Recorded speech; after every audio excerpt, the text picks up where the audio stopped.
Estem a la Rambla de Girona i amb nosaltres en Xavier Roca. Què tal, Xavier? Com estàs? Molt bé.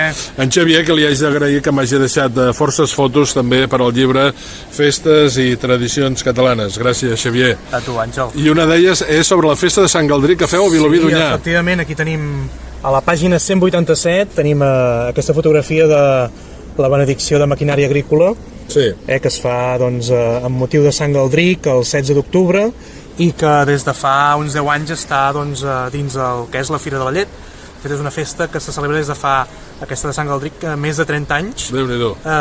I bé, doncs, com podeu veure, és molt, molt divertit perquè, a més, en aquesta ocasió a la fotografia es pot veure dues vaques, que són dos capgrossos, la Bepa i la Lola, a dalt d'un tractor antic.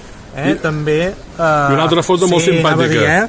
A la pàgina 191 trobem aquesta torradora antiga de castanyes que es va poder veure al Mos de Tardor a Santa Coloma de Farners i que l'Àngel, quan va veure que jo la penjava a les xarxes, de seguida em va dir: ostres, aquesta foto m'agrada molt, i a veure si podem fer aquí un acord. Estem aquí al riu Onyar, que a tu et porta molta estima. Sí, de fet, aigües que baixen directament de Vilobí d'Onyar, o sigui que... Sí. Què millor, no? Exacte. Doncs gràcies, Xavier, per les fotografies. Si et sembla, segueixo llegint Exacte. Festes i Tradicions Catalanes, Moltes gràcies, Xavier. Que vagi bé. Adéu.